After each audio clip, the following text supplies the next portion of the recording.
پھر نبی علیہ السلام تشریف لائے. ابو ہریرہ یہاں پر کیوں ہو؟ اللہ کے نبی صلی اللہ علیہ وسلم کھانے کو کچھ ہے نہیں، بھوک لگی ہوئی ہے. اچھا ابو ہریرہ لانو اور میرے ساتھ چلو.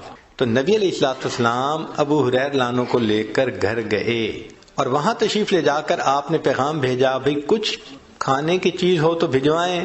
ام المومنین نے پیغام بھیجا اے اللہ کے حبیب صلی اللہ علیہ وسلم ایک پیالہ دودھ ہے اور کچھ نہیں ہے. فرمایا بھیج دو. ابو ہریرہ لانو کہتے ہیں کہ مجھے کچھ امید لگ گئی کہ چلو بھئی ایک پیالہ دودھ تو ملے گا نا، کچھ تو پیٹ میں جائے گا، کچھ تو سہارا ہوگا. لیکن جب وہ ایک پیالہ دودھ آیا تو نبی علیہ السلام نے فرمایا ابو ہریرہ جاؤ اور اصحاب صفہ کو بلا کے لاؤ. اب اصحاب صفہ کم و بیش 70 ہوتے تھے، کبھی کم کبھی زیادہ. تو فرماتے ہیں کہ میں اصحاب صفہ کو بلانے چلا تو میں سوچ رہا ہوں کہ ایک پیالہ دودھ اور 70 بندے، اور پھر یہ بھی مجھے خیال آ رہا تھا کہ چونکہ میں ہی بلانے جا رہا ہوں تو نبی علیہ السلام میرے ہی ذمہ لگائیں گے کہ تم ان کو پلاؤ، تو پلانے والی کی باری تو بعد میں آتی ہے. تو اس کا مطلب میں بھی 70 کے آخر پہ، تو بھئی ایک پیالے میں سے کیا دودھ بچے گا. اب میں سوچتا ہوا جا رہا ہوں، میں بلا کے لے آیا. نبی علیہ السلام نے فرمایا ابو ہریرہ ان کو دودھ پلاؤ. میں نے پہلے والے کو دودھ دے دیا، اس نے پیا جتنا چاہا، پھر دوسرے کو پلایا، تیسرے کو پلایا. فرماتے ہیں کہ 70 بندوں نے دودھ کا پیالہ پیا اور دودھ جیسے تھا ویسے ہی تھا. پھر میری باری آ گئی. نبی علیہ السلام مجھے دیکھ کر مسکرائے، فرمایا ابو ہریرہ اور پی. تو میں نے پینا شروع کر دیا. فرماتے ہیں کہ حتی شبعت، میرا پیٹ بھر گیا دودھ پی پی کے. میں نے کہا اللہ کے نبی صلی اللہ علیہ وسلم میں نے بہت پیا. فرمایا اور پی. تو کہتے ہیں میں نے پھر پیا حتیٰ کہ پیٹ بھر گیا. نبی السلام مسکرائے، فرمایا اور پی. میں نے کہا اللہ کے حبیب صلی اللہ علیہ وسلم اور نہیں پیا جاتا. تو نبی علیہ السلام نے وہ پیالہ خود لیا، نوش فرمایا اور پھر جا کر دودھ ختم ہوا. اس کو کہتے ہیں برکت، کہ ایک پیالہ دودھ اتنے لوگوں نے پیا اور اللہ نے ان کی بھوک کو مٹا دیا. جابر رضی اللہ تعالیٰ عنہ میدان احد میں آئے، جنگ خندق میں آئے اور نبی علیہ السلام سے عرض کرنے لگے اے اللہ کے حبیب صلی اللہ علیہ وسلم میری بیوی نے ایک چھوٹا بکری کا بچہ تھا گھر میں، وہ ذبح کروایا اور آپ کے لیے کھانا بنوایا کہ آپ نے بہت دیر ہو گئی کھانا نہیں کھایا. تو اے اللہ کے نبی صلی اللہ علیہ وسلم آپ تشریف لائیے، کھانا کھا لیجیے. ان کا گھر احد وہ جو جگہ تھی نا خندق کی، اس کے بالکل قریب تھا. نبی علیہ السلام نے جب سنا تو آپ نے فرمایا کہ اچھا سارے لشکر والوں کو بتا دو کہ جابر کے گھر دعوت ہے، یہ چند بندے گروپ بنا کے آتے جائیں، کھانا کھاتے جائیں. اور فرمایا جابر تم جاؤ اور میرے آنے تک کھانے کو تقسیم نہ کرنا، بند رکھنا. جابر لانو گھر آئے، او اللہ کی بندی میں نے تو نبی علیہ السلام کو دعوت دی اور اللہ کے حبیب صلی اللہ علیہ وسلم نے سب کا اعلان کروا دیا کہ جابر کے گھر دعوت ہے، اور یہ تو بکری کا چھوٹا سا بچہ. عورت بڑی سمجھدار تھی، اس نے کہا کہ مجھے یہ بتاؤ کہ آپ نے سب کو انوائٹ کیا ہے یا اللہ کے حبیب صلی اللہ علیہ وسلم نے سب کو انوائٹ کیا ہے؟ انہوں نے کہا میں نے نہیں کیا، میں نے تو صرف نبی علیہ السلام کو کیا تھا. اس نے کہا اگر اللہ کے حبیب صلی اللہ علیہ وسلم نے کیا ہے تو ہمیں گھبرانے کی کیا ضرورت ہے.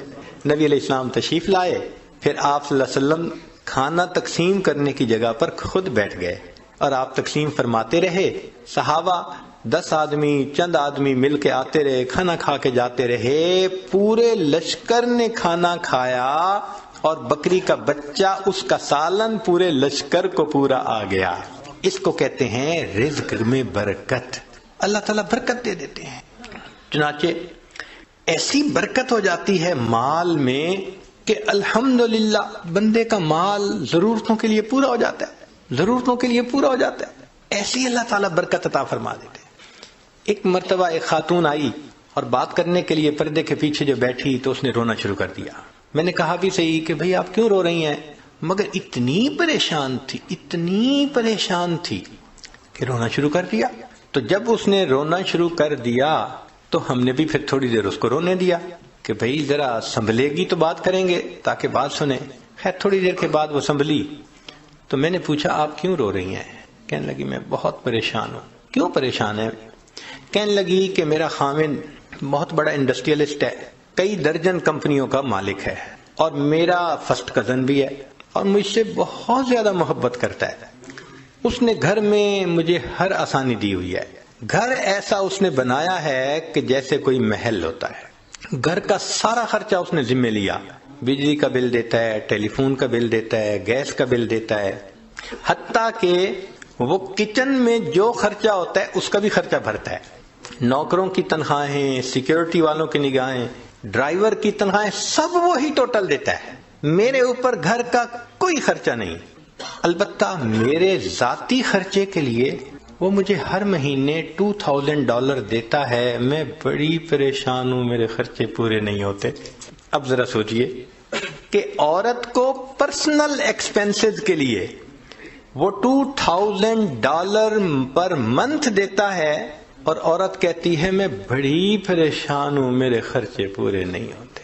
جب اس نے یہ بات کہی تو پھر میں نے اسے سمجھایا.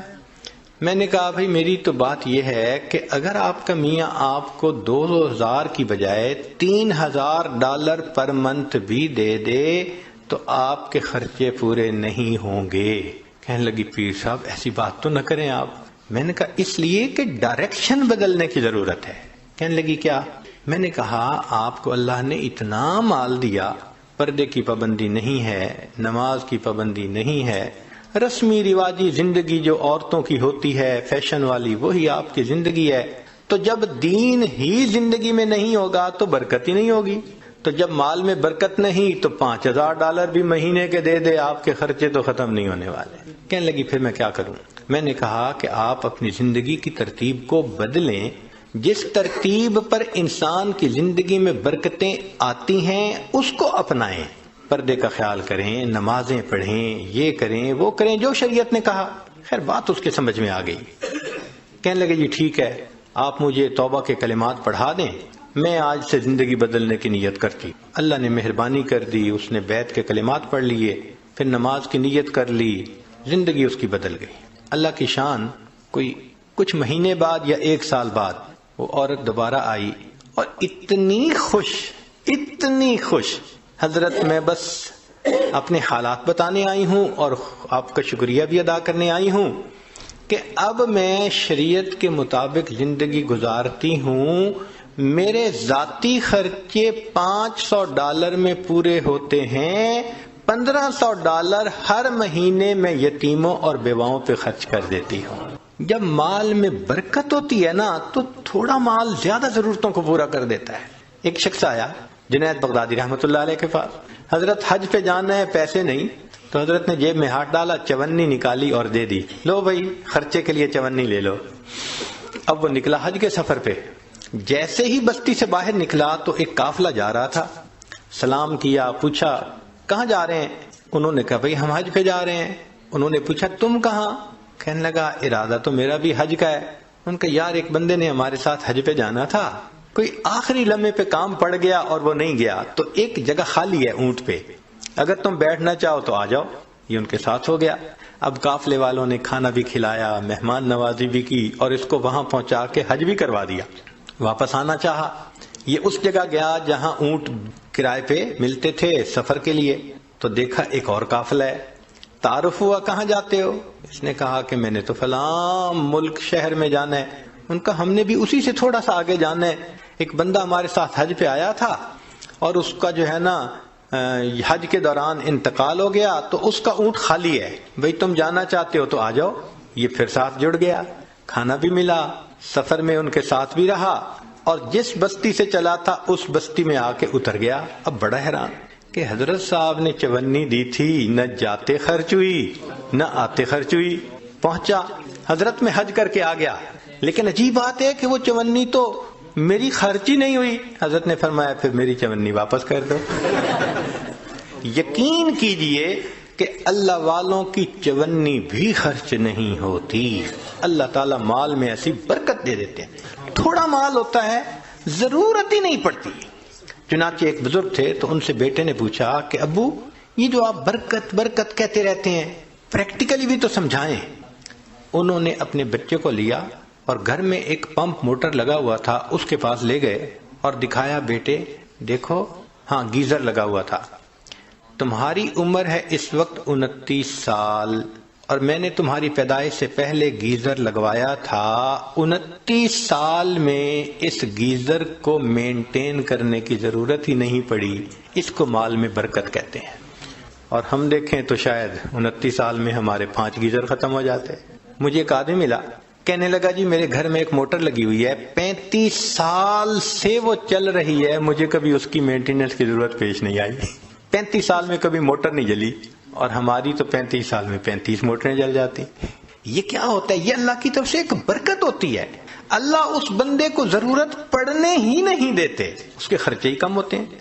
آپ دیکھتے نہیں ہیں کئی گھروں میں تھوڑی سی تنخواہ ہوتی ہے اور 6-6 7 بچے ہوتے ہیں، اور انہوں نے قرضہ کسی کا نہیں دینا ہوتا۔ کیوں؟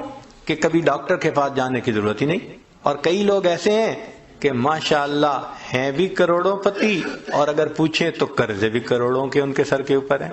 تو برکت ایک الگ چیز ہے۔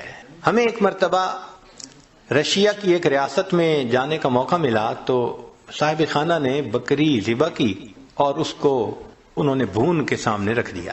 بھونی ہوئی بکری جو ہوتی ہے ماشاءاللہ آپ کو پتہ ہی ہے، چربی بھی ساتھ ہو تو عجیب ہوتی ہے۔ خیر جب کھانے کا وقت آیا تو ہم نے دیکھا کہ جن برتنوں میں انہوں نے وہ رکھا ہوا تھا نا گوشت، وہ نیچے چربی پگھلی ہوئی تھی اور چربی ساتھ بھی لگی ہوئی تھی۔ تو ہم تو جی اس میں سے کھانے لگے، بڑا دیکھ کے یہاں چربی نہیں، یہاں چربی نہیں، بڑا بچ کے سنبھل کے تھوڑا سا لیا کہ بھائی زیادہ کولیسٹرول نہ ہمارا اندر چلا جائے۔ ہمارے پاس ایک وہاں کے مقامی بڑے میاں آ کر بیٹھ گئے، اور اللہ کی شان کہ انہوں نے آ کے کھانی ہی چربی شروع کر دی۔ وہ بڑے میاں، ان کی بھویں بھی سفید، اور ماشاءاللہ وہ چربی اٹھا رہے ہیں اور چربی کھا رہے ہیں، چربی اٹھا رہے ہیں۔ اب 4-5 منٹ تو برداشت کیا، لیکن 4-5 منٹ کے بعد برداشت کرنا مشکل۔ ایک بندہ کھا ہی چربی رہا ہے، اور لطف کی بات کہ پھر انہوں نے چمچ پکڑی اور چمچ بھری اس میں وہ جو پگھلی ہوئی چربی تھی اور پینی بھی شروع کر دی۔ یا اللہ، اٹ بیکیم ٹو مچ۔ تو میں نے ان کی طرف دیکھا اور میں نے بڑے میاں سے تعارف کیا۔ میں نے کہا کہ بڑے میاں آپ ٹھیک ہیں، خیریت سے ہیں؟ انہوں نے کہا میں ٹھیک ہوں، خیریت سے ہوں۔ میں نے کہا آپ کی صحت ٹھیک ہے؟ کہنے لگے کہ میری عمر اس وقت تقریباً 82 سال ہو چکی ہے، میں نے اپنی پوری زندگی میں کوئی میڈیسن کی گولی اپنے منہ میں نہیں ڈالی۔ اس کو کہتے ہیں صحت کی برکت، کہ 82 سال عمر ہو جائے اور بندہ 82 سال میں ایک ٹیبلٹ بھی کبھی منہ میں نہ ڈالے۔ کہتے ہیں کبھی میں ڈاکٹر کے پاس گیا ہی نہیں، پوری زندگی نہیں گیا۔ یہ صحت کی برکت کہلاتا ہے۔ ہمارے حضرت مرشد عالم رحمت اللہ علیہ 90 سال کی عمر میں ان کی وفات ہوئی۔ آخری عمر کے دنوں میں حضرت جب خط پڑھتے تھے تو اینک اتار کے پڑھتے تھے، اس لیے کہ قریب کی نظر ٹھیک تھی، دور کے لیے اینک ساتھ لگایا کرتے تھے۔ اور دور تو 40 سال کے بعد ایجنگ ایفیکٹ ہوتا ہی ہے، وہ تو ہر آپٹیشین کہے گا کہ 40 سال کے بعد ایجنگ ایفیکٹ کی وجہ سے دور کی نظر تو لگانی پڑتی ہے۔ قریب کی نظر 90 سال میں اتنی تیز کہ خط جو ہے وہ اینک اتار کر پڑھا کرتے تھے۔ سنوائی اتنی تیز تھی سماعت کہ کمرے کے کونے میں کوئی وسپر کرتا تھا تو حضرت سن لیا کرتے تھے۔ اور اللہ کی شان کہ 90 سال کی عمر میں تمام دانت حضرت کے بالکل ٹھیک تھے۔ ایک مرتبہ کھانا آیا تو میں نرم سی روٹی نہ ڈھونڈ کے حضرت کے آگے رکھنے لگا۔ پوچھنے لگے کیا ڈھونڈ رہے ہو؟ میں نے کہا حضرت میں کوئی نرم سی روٹی آپ کے لیے ڈھونڈ رہا ہوں۔ فرمایا میرے دانتوں کو کیا ہوا ہے؟ دو مجھے کوئی کڑک روٹی۔ 90 سال کی عمر میں کڑک روٹی کھائی، اللہ کی شان۔ اور ایسی قوت اللہ نے دی تھی کہ ایک مرتبہ اس عاجز کے کندھے پہ دوسرا ہاتھ رکھا تو ماشاءاللہ لمبا قد تھا اور صحت تھی اور جسم تھا۔ تو جیسے کندھے پہ ہاتھ رکھا تو میں تھوڑا سا نیچے ہوا۔ فرمایا کیا چوزے بنے پھرتے ہو؟ ہم